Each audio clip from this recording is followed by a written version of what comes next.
Buenos días a todas y todos. Desde Fundación Alicia Guillermo y el Consejo Español para la Defensa de la Discapacidad y la Dependencia, quiero daros las gracias por acompañarnos en esta nuestra segunda jornada, un nuevo concepto de envejecer, que en esta ocasión se centra en envejecer en entornos rurales.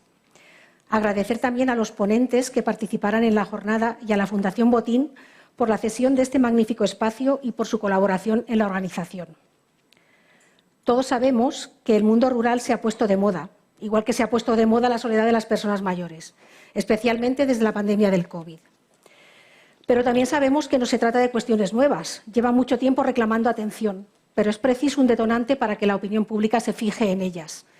Y es a partir de ese momento cuando debemos aprovechar esa corriente para informar y sensibilizar a la sociedad en general. Y para eso estamos hoy aquí, para poner de manifiesto los retos y las oportunidades que supone el envejecimiento de la población en entornos rurales, tanto de las personas que han nacido y viven allí, como de las que han elegido estos espacios para desarrollar su proyecto de vida tras la jubilación. Ayer, preparando estas palabras, me llamó la atención el indicador de ruralidad utilizado por la OCDE. Yo no tenía ni idea de cómo se mide esto. Resulta que un municipio es rural cuando su densidad de población es inferior a 150 habitantes por kilómetro cuadrado. Estoy segura que entre todos los presentes haríamos un buen listado de municipios rurales, pero nos faltarían muchos, porque en España hay 6.671 municipios rurales, en los que viven 7,5 millones de personas. Y de estas personas, 1 de cada 4 es mayor de 65 años.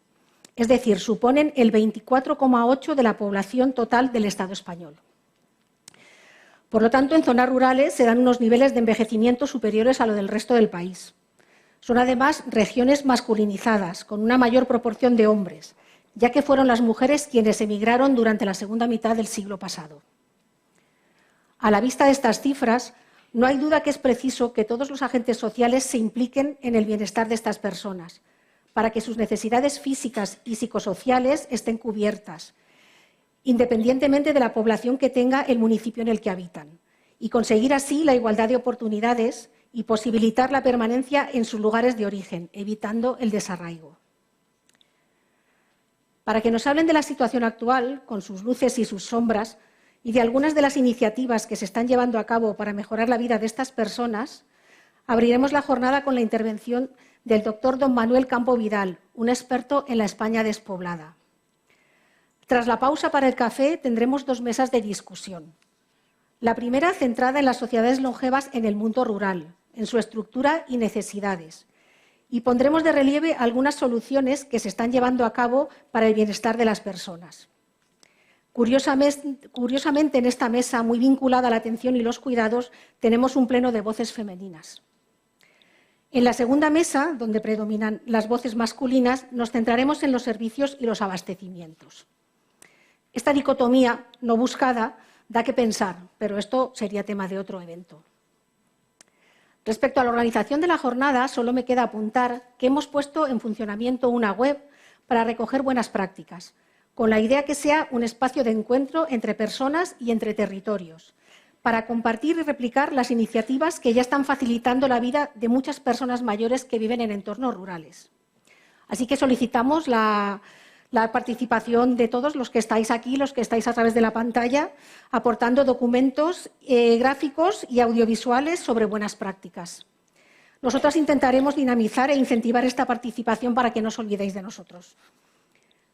Y bueno, sin más dilación, paso a presentar al doctor don Manuel Campo Vidal. Es doctor en Sociología por la Universidad Complutense de Madrid, licenciado en Periodismo en la Universidad Autónoma de Barcelona e ingeniero técnico en Electrónica Industrial en la Politécnica de Cataluña. Sin equivocarme mucho, diría que son pocas las personas de este país que no relacionan a don Manuel con el periodismo y en especial con la televisión. Presentó informativos diarios en la 1 de Televisión Española desde 1983 a 1986 y más tarde el programa Punto y Aparte.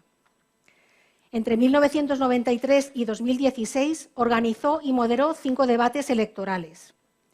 Dirigió el programa informativo de Radio Hora 25 en Cadena SER de 1987 a 1991 y fue director de Antena 3 de televisión en 1992. En la actualidad es presidente emérito de la Academia de las Artes y las Ciencias de la Televisión en España. Dirige y es profesor del Instituto de Comunicación Empresarial y preside y es profesor de comunicación en Nest Education. Ha publicado 13 libros que tratan diversos temas relacionados con la comunicación, la política y la España despoblada. Tiene en su haber muchos premios vinculados a su trayectoria profesional como periodista y comunicador. Y su presencia hoy aquí agrega un valor significativo a nuestra jornada. Bienvenido, Manuel, y muchas gracias por acompañarnos hoy. Muchas gracias. Vamos a disfrutar mucho escuchando tu charla sobre envejecer en el mundo rural, el título que te propusimos, como tú me has dicho. Eso es, cuidado, está muy alto. Gracias. Muy buenos días a todos y un saludo también a los que nos siguen a través del streaming. Muchísimas gracias por la invitación. Yo vengo a trasladarles algunas de las reflexiones que tratamos en la cátedra de reto demográfico y despoblación que tenemos efectivamente en Next Educación, donde realizamos algunos estudios, muchos foros, y vamos identificando cuáles son aquellas palancas que creemos que se pueden activar, y es verdad que algunas se están activando afortunadamente, aunque queda mucho por hacer, para la recuperación del mundo rural o por lo menos para contener la situación difícil en la que está. Pero venimos también a escuchar. Yo tengo mucho interés y he venido con alguna colaboradora de mi equipo porque nos interesa mucho que pongamos en común todos estos asuntos que estamos aquí tratando, porque nadie tiene la palabra mágica ni nadie tiene la llave para que esta recuperación del mundo rural se produzca, ¿no? Efectivamente, como decía en la presentación, que agradezco, yo estoy muy vinculado a estos estudios de la España rural por una razón fundamental. Soy hijo de la España despoblada, como tantas personas en el mundo. Con mi familia, cuando yo tenía 9 años, salimos de un pueblo de la provincia de Huesca hacia Barcelona. Después, por razones profesionales, vine a Madrid, etcétera. Pero es algo que tengo con mucho interés, no solamente desde el punto de vista de la sociología y del periodismo, sino también, digamos, porque es mi propia vivencia personal que dejé planteada en una reflexión en un libro que se llama La España despoblada.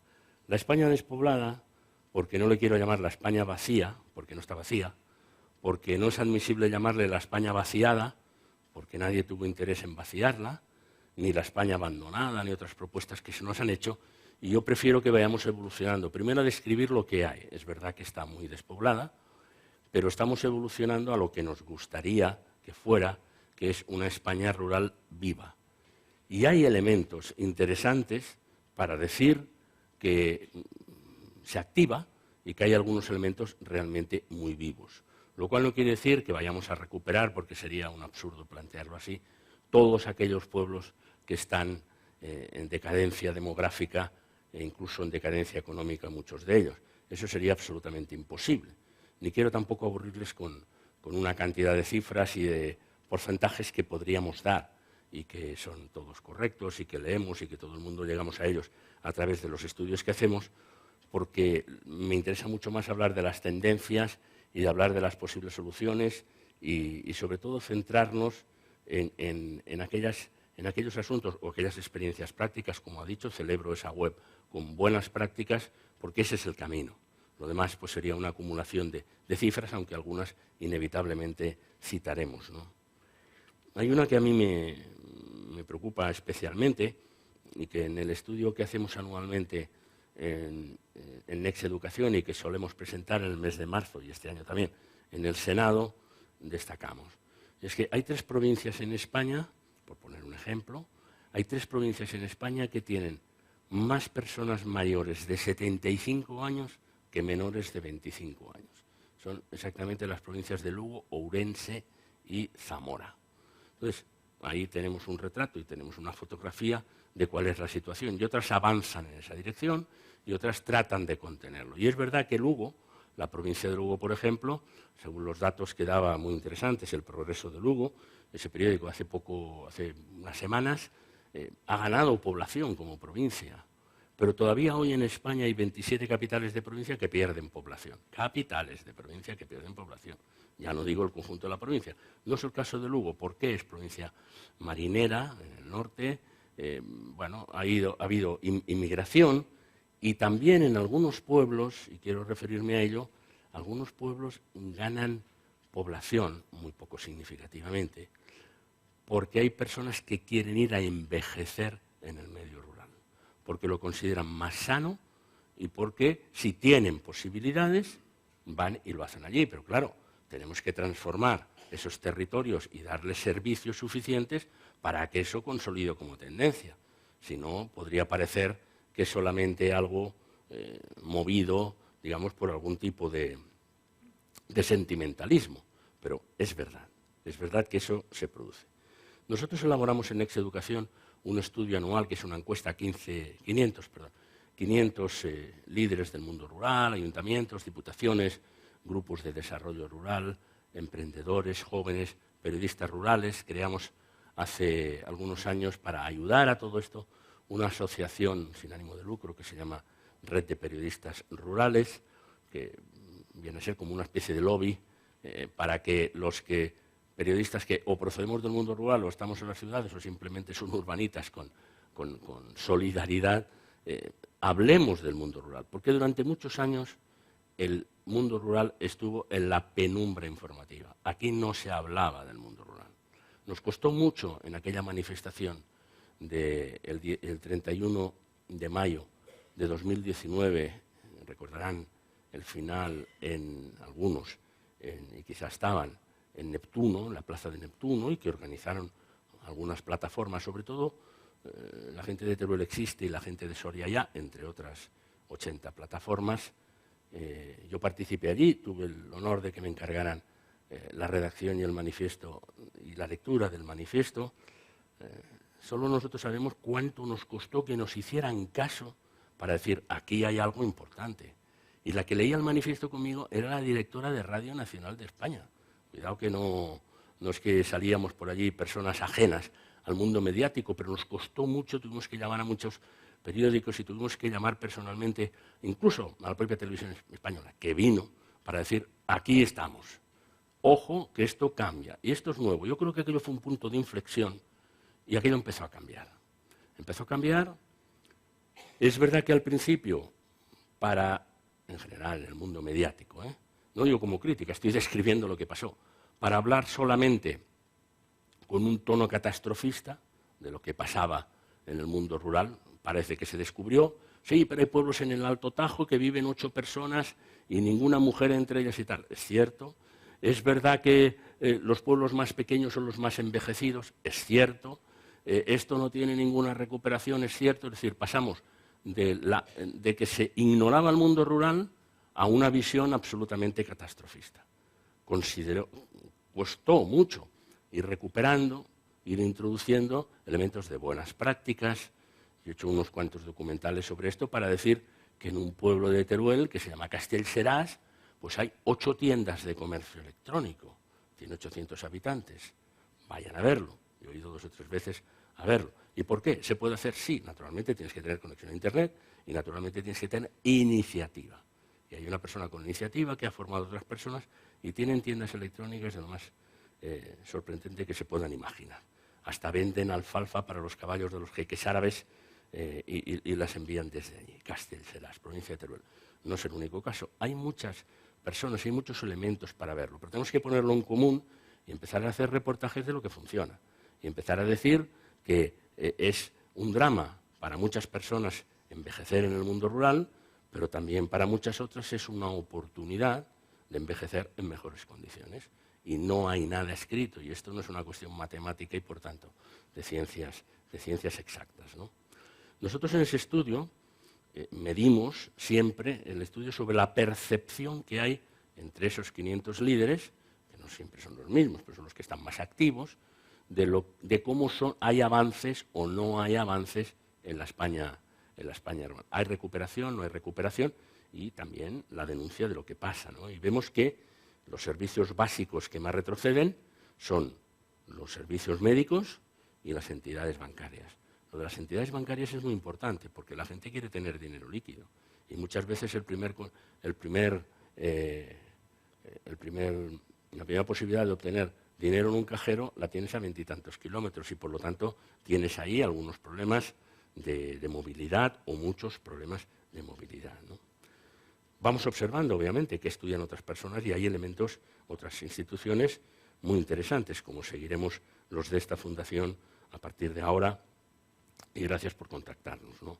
Por ejemplo, Agenomics, de la Fundación Mafre, tiene una mirada también positiva sobre esto y nos plantea elementos sobre la economía del envejecimiento, porque independientemente de lo que es el problema, también ahí se ha descubierto que hay una oportunidad económica, porque hay un sector, es verdad que hay mucha gente que no llega a la pensión, España es muy desigual, como otros países, pero hay unas profundidades en las diferencias importantes, pero también es verdad que la población mayor de 55 años, dice la Fundación Mafre, es cierto, ya representa el 25% del PIB europeo.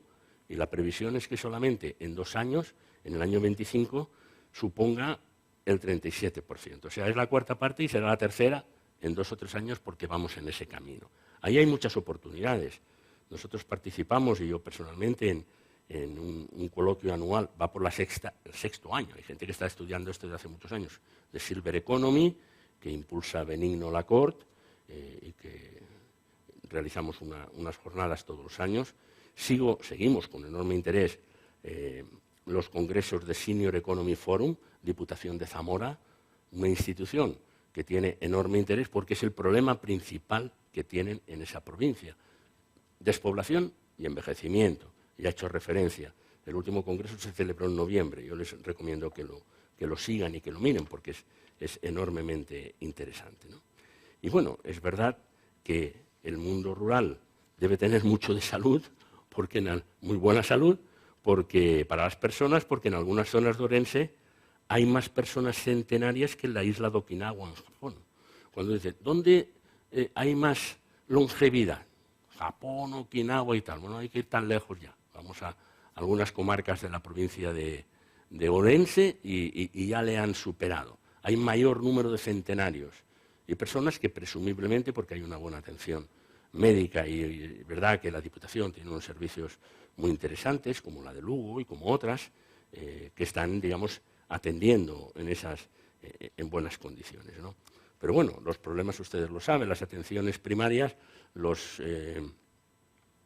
consultorios médicos no están abiertos todos los días, parece que hay que ponerse enfermo, en fin, los jueves de 4 a 6, bueno, lo que sea, pero por lo menos en algunos están abiertos, naturalmente no hay especialidades médicas, pues si hay las urgencias pues tenemos un problema muy importante, la dispensa de medicamentos es complicada. Yo quiero rendir homenaje a lo que hacen las farmacias rurales, que yo no sé si lo ven incluso con bien o les apoya lo suficiente, es una reflexión que dejo al paso, incluso los colegios de farmacias en general, ¿no?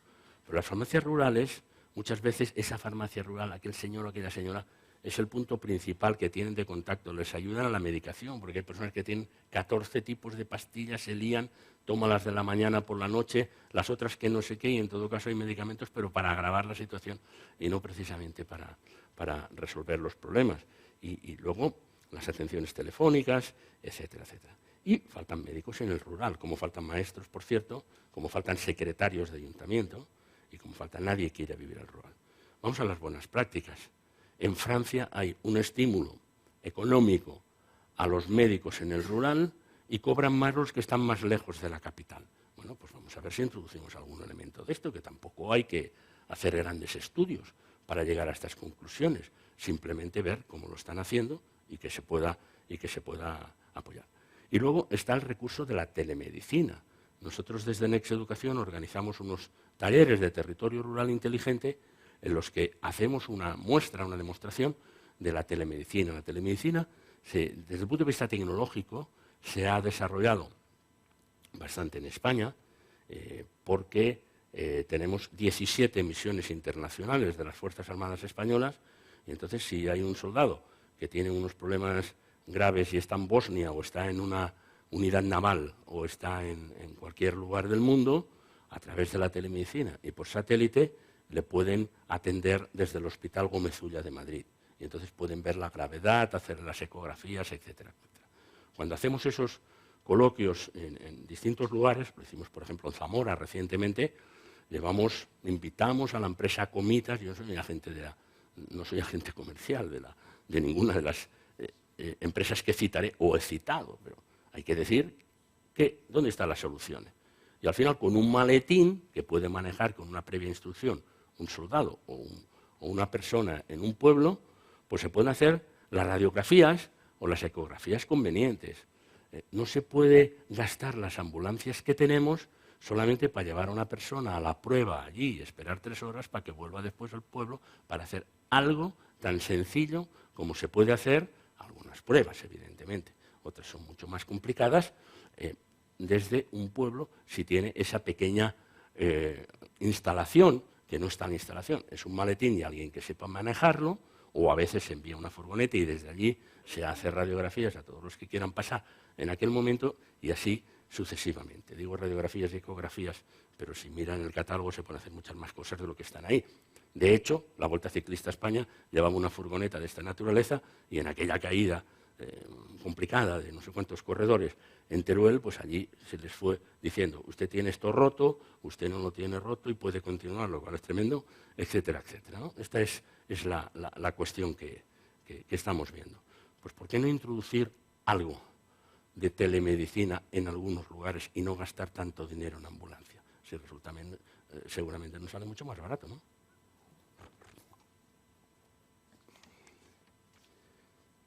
Yo quiero ir al fondo de la cuestión. El fondo de la cuestión es que no podemos pedir una transformación del mundo rural si no convertimos el territorio rural en un territorio rural inteligente. Eso es lo que nosotros desarrollamos en la cátedra, es lo que hacemos también con una consultora muy interesante que se llama Zuit, que es de Santander, y con otras personas que se acercan a nosotros. ¿Qué queremos decir con territorio rural inteligente? Tú tienes un territorio rural, es decir, unas casas, unos empleos que a lo mejor desaparecen, unas viviendas normalmente no bien acondicionadas, muchas de ellas abandonadas y cerradas, ahora hablo de la vivienda, y aquello va languideciendo, no hay más. Naturalmente que la media de edad se dispara porque si se van los jóvenes y se van las mujeres, y por tanto, fíjense, las mujeres son fundamentales para fijar población en el territorio, pero si no hay trabajo para ellas, pues normalmente pues se marchan, y los jóvenes se marchan. Y todos sabemos en las zonas rurales que cuando uno se compra un billete para ir a estudiar, normalmente se compra solo el billete de ida, ¿eh? A la vuelta no se produce. Volverá por Navidad, por Semana Santa y por vacaciones, en la fiesta mayor del pueblo, pero luego no vuelve. Y ahí es donde se produce esa sangría. Pero si transformamos esto en un territorio rural inteligente, las cosas pueden ser distintas. ¿Qué es un territorio rural inteligente? Básicamente es aquel territorio que tiene algunos elementos que hoy podemos utilizar. Primero, la digitalización. La digitalización es absolutamente fundamental. A mí no me bastan con las estadísticas.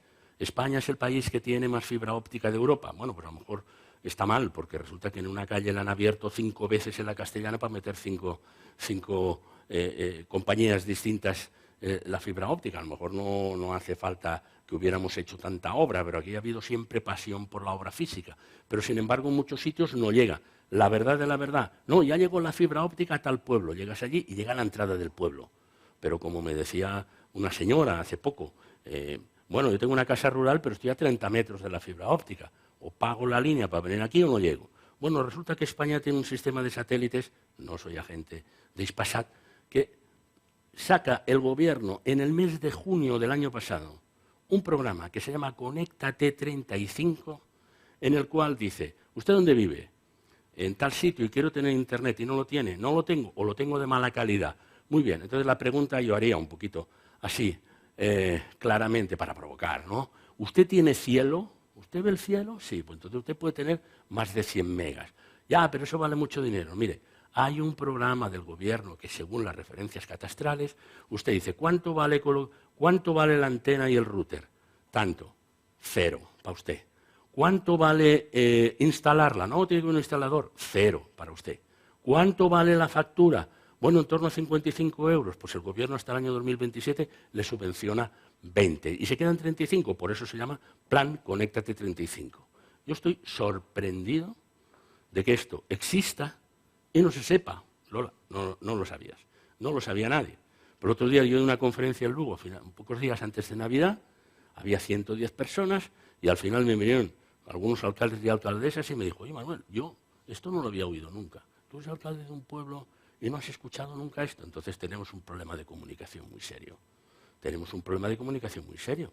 Pongámonos de acuerdo y tratemos de resolver esto, porque para las granjas, para el riego que se pueda controlar, digamos, etcétera, etcétera, hace falta conectividad. Y para la vida de las personas, y sobre todo para la videoasistencia. Y entonces estamos hablando aquí de envejecer. Si tú tienes un internet de buena calidad, pues puedes tener un control de algunas personas, pues poner unos sensores en la nevera. Si hace dos días que no se ha abierto la nevera, entonces te alarmas y el sensor te avisa de que ahí está pasando algo, etcétera, etcétera. No estamos hablando de ciencia ficción, estamos hablando de cosas que son soluciones tecnológicas a nuestro alcance y que no se pone porque estamos en otra cosa o no sabemos que existe. Por lo tanto, hombre, hagámosla. ¿Qué más podemos poner en el territorio rural inteligente? Como he planteado, aprovechando la digitalización, algunos elementos de telemedicina, para que no se tenga que haber ese tráfico de ambulancias o de taxis que a veces son compartidos o no, pues vamos allí porque me tienen que hacer tal prueba, etcétera, etcétera. El tema de la energía es muy importante en las viviendas, pero resulta que ahora se puede tener energía propia con placas solares. Bueno, pues entonces eso se puede reducir. A lo mejor una persona allí no puede hacer esa inversión, pero hay planes también que yo no voy a detallar en este momento. Y el asunto del COVID. El otro día me decía el alcalde de San Joan do Río, en Ourense, me decía, yo me di cuenta de la importancia del COVID porque esto es muy pequeñito, aquí vivimos 500 personas, hay muchas casas cerradas, solo se abren para el verano y tal, pero empezaron a abrirse casas y empezaba a haber luces por las noches en el pueblo, porque la gente dijo, oye, es más difícil que yo pille el COVID en San Joan do Río que en una estación de metro, en una capital o en un autobús. Lógico, esto es así. Bueno, el elemento de la salud, no me voy a detallar estos elementos porque ustedes lo saben perfectamente, pero el elemento de la salud es un atractivo extraordinario. Se le puede dar la vuelta. Envejecer en el mundo rural es mucho más sano que envejecer en una ciudad, pero tienes que tener servicios o el acceso o el botón o el control, la digitalización o la telemedicina o todos estos elementos que estamos diciendo. Hay gente que opta por eso. Déjenme hacer una extrapolación de lo que pasa en mi pueblo. Yo soy de un pueblo de la provincia de Huesca que se llama Camporrells. Cuando nosotros nos fuimos había 600 habitantes. Hoy hay 139. Déjenme decir, porque me gusta poner notas de humor, pero con datos exactos, 139 y 4 candidaturas municipales, que ya, como verán ustedes, hay ahí mucho interés. Hay mucho interés en el debate, pero muy bien. Entonces, yo conozco dos personas de mi edad, o incluso uno de mi edad y otro más joven, que venden su piso en Barcelona o lo alquilan, está a 200 kilómetros, y entonces se va allí y viven en el pueblo. Uno rehabilita la casa de la abuela y el otro compra una casa que lo hace y tal y cual. Probablemente esa solución, que es extraordinaria y podría seguir mucha gente, se multiplicaría si hubiera viviendas en condiciones. Y quiero terminar con esto de las viviendas porque es fundamental.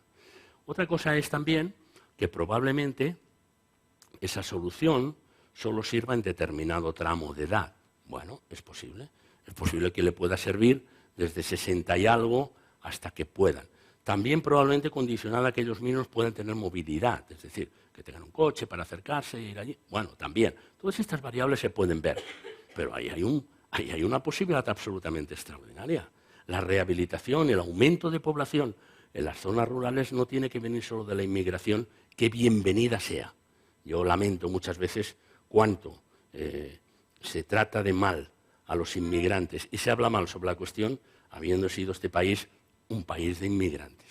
Porque antes de que terminara el siglo XIX ya había 1 millón de gallegos en América y otro 1 millón en los 20 años siguientes. Y no solamente emigraron los gallegos, emigraron de muchas zonas de España.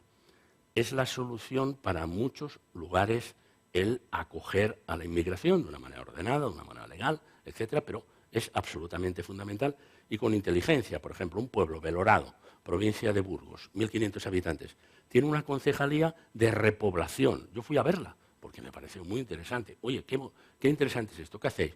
No, atendemos a los que vienen, les buscamos trabajo, buscamos casa, porque es el problema de la vivienda que hay ahí. Se pueden hacer muchas cosas de estas porque la vivienda rural ha sido identificada como una de las palancas decisivas para la repoblación. Lo dice otra compañía de estudios que se llama ECODES, que la verdad es que plantea unos estudios muy interesantes. Y tú vas a un pueblo y dices, pero aquí no hay viviendas, no hay muchas cerradas. Dice, ¿usted tiene alguna? Y dice, bueno, yo en realidad tengo 3. La que vivo, la de los padres de mi mujer y la de los padres míos. Bueno, pues entonces no podemos coger ese tipo de viviendas y ponerlas en marcha y no sé qué. Hombre, es que me da pena. Bueno, vamos a ver, entonces, ¿le dará más pena, le da menos pena que se vaya cayendo y además puede fastidiar la vida a algún vecino? ¿Le dará? Bueno, pues aquí las administraciones, algunas empiezan a adelantar, en Galicia, en la provincia de Huesca a través de la Diputación, empiezan a adelantar en el sentido, mire, si no la utiliza, déjemela a mí, yo se la arreglo, yo se la alquilo, le doy el resultado, le doy, etcétera, etcétera. Hay que dar algún tipo de respuesta también institucional facilitando los trámites. No puede ser que cuando uno quiera hacer una obra en un pueblo, una obra que esté bien y que sea respetuosa con lo que hay, pues tenga un proceso de permisos de 9 meses o de 10 meses o de un año, como si estuviera abriendo una cosa en la Castellana en Madrid. La vivienda es una condición necesaria para recuperar los núcleos rurales, pero hagamos viviendas inteligentes, que ya de entrada tengan internet, aprovechando, por ejemplo, esto que les estoy diciendo de Hispasat, aprovechando, si se puede, que tengan un sistema de producción de energía propia. No es imprescindible, pero que podría estar francamente bien, ¿no?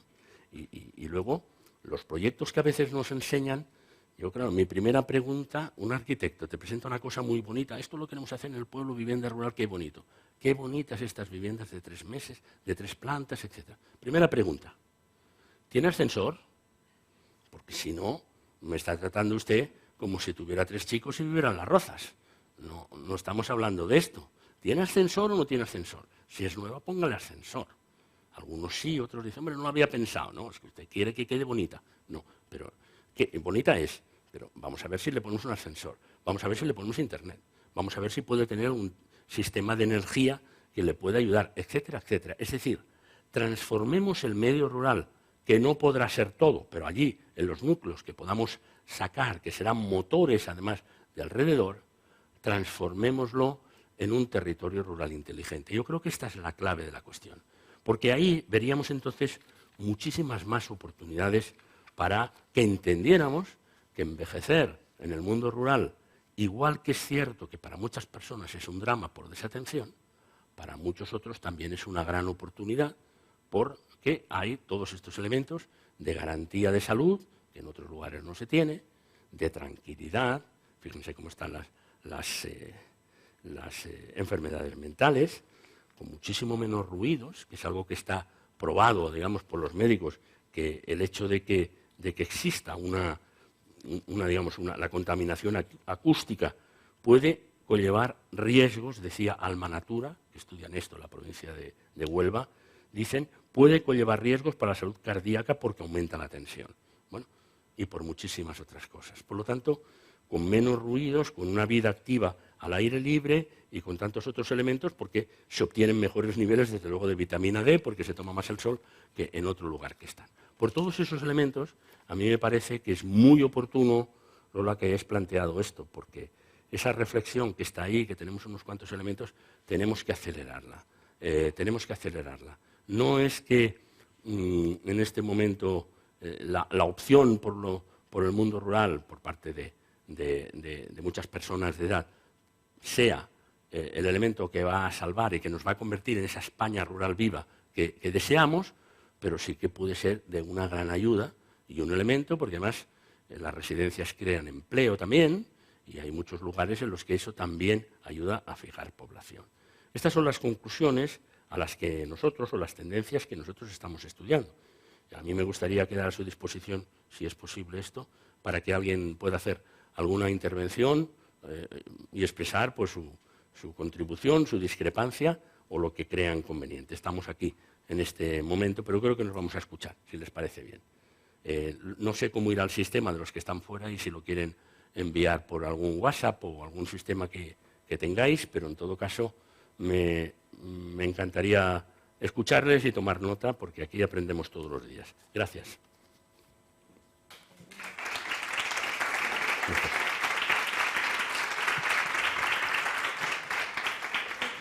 Antes de pasar al café, realmente creo que es interesante que si tenéis algo que consultar a don Manuel Campovidal.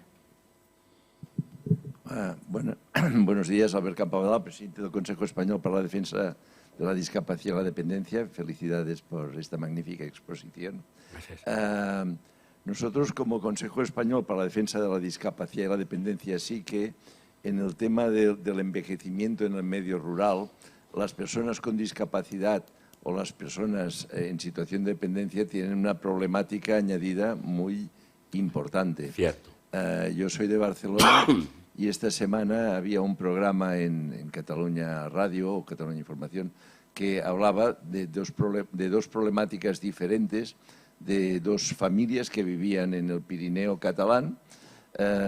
Una familia tenía un hijo con una discapacidad severa, no había ni una sola escuela de educación especial, ni una sola, pero a kilómetros, no 20 kilómetros, no, ni kilómetros, al final la única solución fue poner a aquel chico en una residencia a 80 kilómetros de donde vivían los padres, a 80 kilómetros, o sea que cuando lo vas a ver son 160 kilómetros, y otra familia que por un temas de médicos, pues cuando tenían que ir a Barcelona porque la especialista de aquella enfermedad estaba en Barcelona, suponía levantarse a las 4 de la mañana y en transporte público, porque claro, no todo el mundo a según qué edades puede, no, o tiene coche o ya no puede conducir el coche, se tenían que levantar a las 4 de la mañana para llegar a la consulta de las 10 de la mañana. Entonces, lo has apuntado, que en determinada...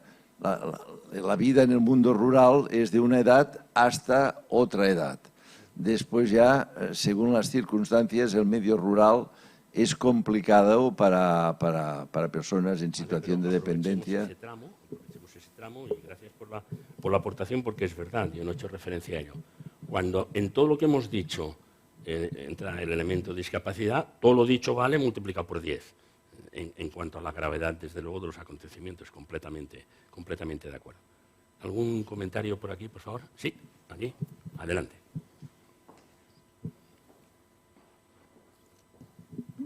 Hola, buenos días. Buenos días. Soy Charo y me he metido estoy participando en una cooperativa de cohousing.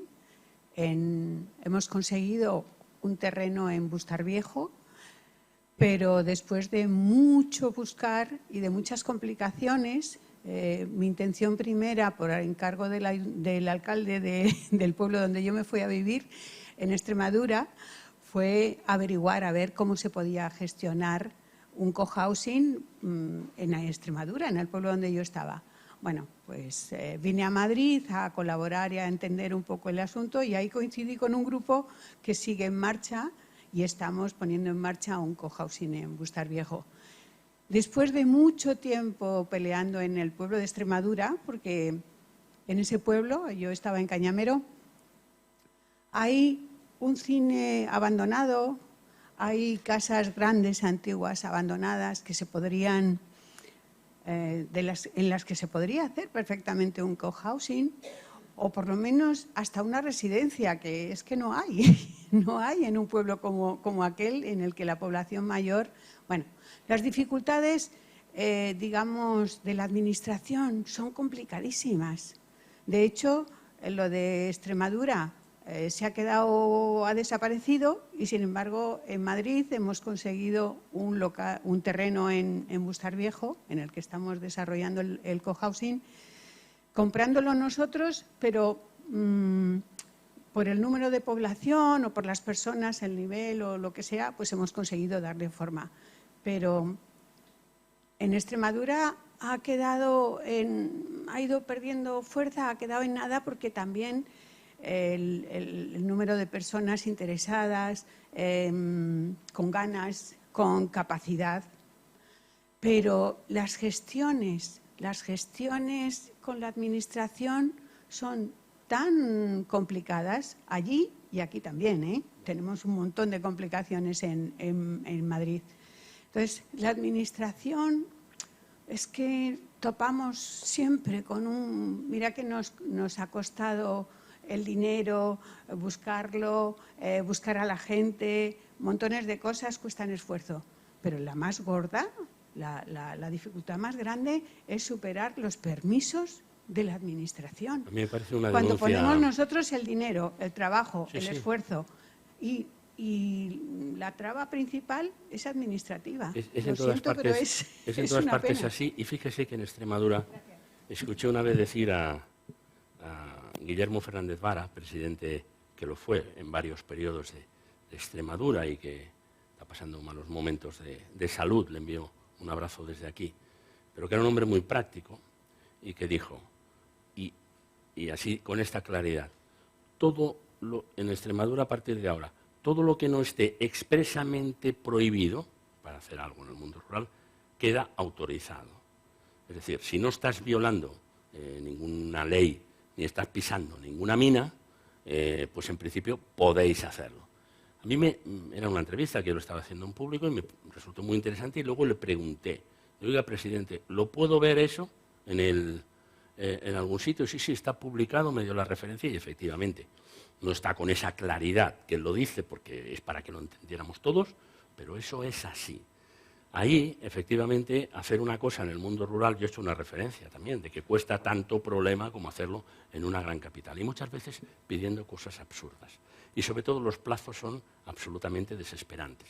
Y luego, si se hace una cosa en mi pueblo, tiene que ir a que lo autorice el Colegio de Arquitectos, que obviamente está en Huesca. Pero a pesar de que hay 110 kilómetros, parece que hay 110 días, por lo menos, ¿no? Digamos, para que esto llegue allí, como poco. Y otros 110 de volver.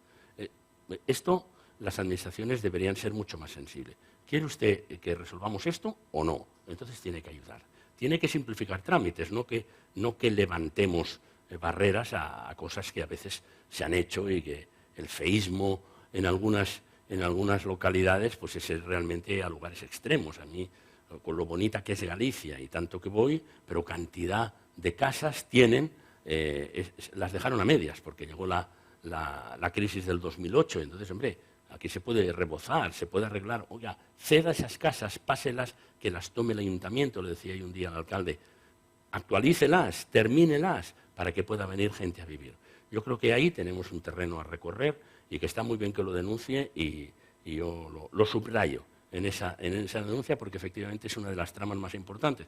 Del mismo modo que decimos que a los emprendedores, quiere usted empresas y se les da un tratamiento también con muchísimas dificultades como si estuvieran constituyendo una multinacional. Entonces, eso es absolutamente disuasorio.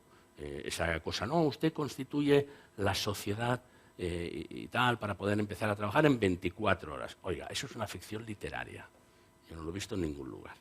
Tengo un hijo que es emprendedor y constituye una sociedad y se ha tirado 3 meses, nada de 24 horas. Se ha tirado 3 meses. Y para no hablar ahora de las complicaciones informáticas que han introducido en Hacienda y no sé qué, conectadas con los registradores de la propiedad, etcétera, etcétera. Entonces, vamos a ver, es absolutamente fundamental que la legislación levante algunas exigencias, simplifique los trámites. Y añado, es absolutamente fundamental, y sé que los colegios de registradores están en ello y tenemos también relación con ellos, en el que se alivien las condiciones para determinar de quiénes son las fincas, que no son fincas de rentabilidad económica, pero que son un origen de los incendios que es muy importante. La directora de estas cuestiones, Inés Antés, una ingeniera agrónoma de la Xunta de Galicia, me decía y me reconocía en una entrevista que en Galicia hay 300.000 parcelas que no se sabe de quién son. Porque falleció el abuelo, falleció no sé quién, y los hijos no saben ni quién son. Los nietos ni te cuento, que a lo mejor no han estado en el pueblo. Que son parcelas pequeñas, a lo mejor como esta pequeña tarima que hay aquí, porque es producto del minifundismo y producto de retales y de lo que llaman las hijadas, ¿no? Llaman en Galicia. Había una cosa de 1000 metros y entonces ¿cuántos hijos tenemos? Pues tenemos 10, pues 100 metros para cada uno. Y entonces por eso vas por la carretera y ves este trozo cultivado, el de al lado yermo, el de al lado vuelve a estar cultivado, etcétera, etcétera. Todo eso hay que simplificarlo, incluido, como lo estoy planteando, todos los asuntos relacionados con la identificación de las fincas, donde se pueden hacer cosas, o por agrupación de fincas se pueden hacer cosas. Hay mucho que hacer, es una batalla más grande, muy grande, y yo tengo alguna esperanza también. Le diré también por qué. Primero, porque cada vez veo más personas, como hay aquí y los que nos están viendo, que están sensibilizados por la cuestión y ayudando, cada uno en su lugar. Y porque al final, después de dar muchas vueltas, el Gobierno creó una cosa que se llama Secretaría General de Reto Demográfico, que no es la solución a todo, pero que es transversal. Porque antes decía, el Ministerio de Agricultura hace esto, el Ministerio de Fomento hace esto, el Ministerio de Industria hace esto y tal. Y estos tienen que, digamos, facilitar, que bastante problema tienen, para que todo el mundo de esa superespecialización haya una posibilidad, digamos, de actuación general, ¿no? Y por suerte pusieron ahí acabaré con esto si le parece, porque no me quiero alargar mucho, pusieron al frente, por suerte, a una persona muy interesante, Paco Boya. Yo lo conocía de antes porque había sido presidente de Desmontañas, porque había sido presidente de la Asociación de Pueblos con Pantano, etcétera, que era el presidente de la Vall d'Aran, que es una comarca y por tanto vinculado a esta cuestión, que entiende las cosas porque viene de ese mundo. Porque el problema es que se legisla en las ciudades, no solamente con la complejidad, como dice usted, para aplicar en el mundo rural, sino que luego a la hora de aplicarlo lo tienen que poner, lo hacen personas que en un pueblo han estado de vacaciones en algún momento, pero que no conocen cuáles son los problemas que tienen ahí, ¿no? Eso pasó con el COVID. Cuando el COVID, pues tuvimos que encerrarnos todos y hubo una normativa que había que cumplir y que está bien. Ahora hay alguno que todavía lo va discutiendo, pero probablemente hubiera sido un desastre si no se hubiera hecho. Pero cuando llega al mundo rural, sacan en la normativa, en aquel decreto ley creo que era, y entonces dicen, no se puede ir a cultivar tu propio huerto o atender tal, si no estás vinculado a una cadena de distribución.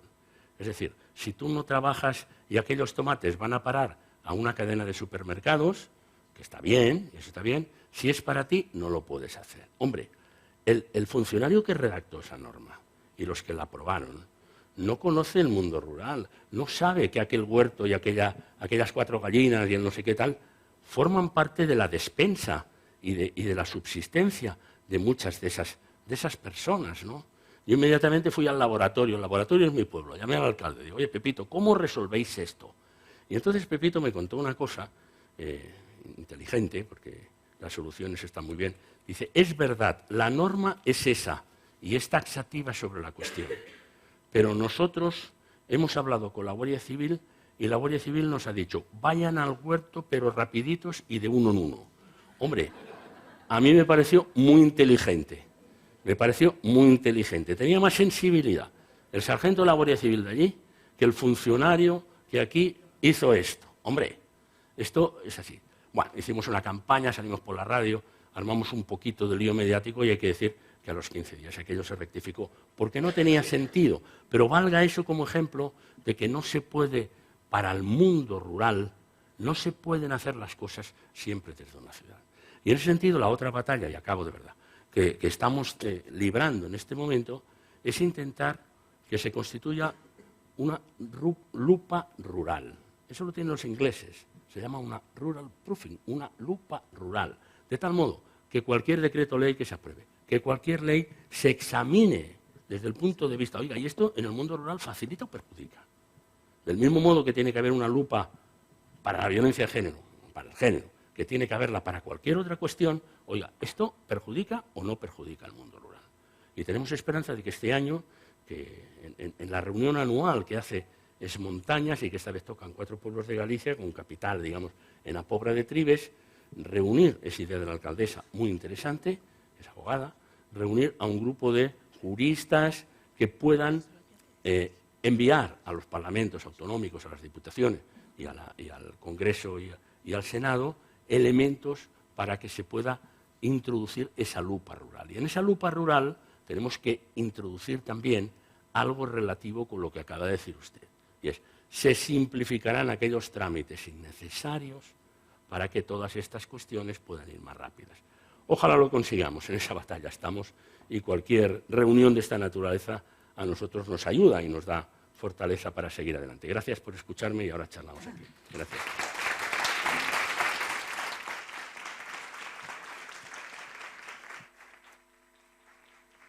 Muchísimas gracias, Manuel Campovidal. Vamos a pasar a tomar un café y dentro de media hora empezamos con las mesas de debate.